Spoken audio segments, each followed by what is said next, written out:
non è un atto di prevaricazione, di limitazione della libertà, chiedo assolutamente la collaborazione dei veneti, non è un momento facile, mai un amministratore vorrebbe firmare ordinanze come queste, ma non abbiamo alternativa.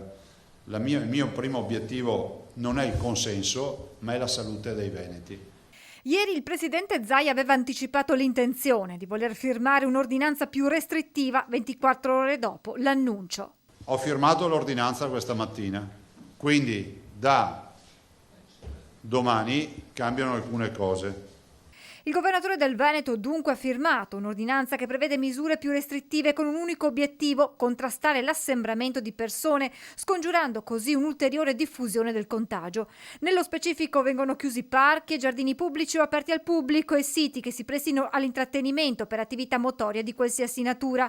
L'uso della bicicletta o di altri mezzi di locomozione e lo spostamento a piedi sono consentiti secondo quanto previsto dai DPCM dell'8 e 9 marzo, quindi solo per comprovate esigenze di lavoro, salute e necessità. E ancora, nel caso in cui la motivazione degli spostamenti suddetti sia l'attività motoria, stiamo parlando di passeggiate e footing, o l'uscita con l'animale per la compagnia per le sue necessità fisiologiche, la persona è obbligata a rimanere nelle immediate vicinanze della residenza o dimora e comunque a distanza non superiore di 200 metri, con l'obbligo di documentazione agli organi di controllo del luogo di residenza o di dimora. dunque l'attività motoria o le uscite con i propri cani devono essere limitate ad una distanza non superiore ai 200 metri da casa, sempre facendo attenzione ad evitare assembramenti, stretta anche sull'apertura dei bar nelle aree di servizio e rifornimento carburante. È consentito lungo la rete autostradale, quindi bevande, alimenti, i bar per capirci, e il buffet, gli autogrill sono aperti. B.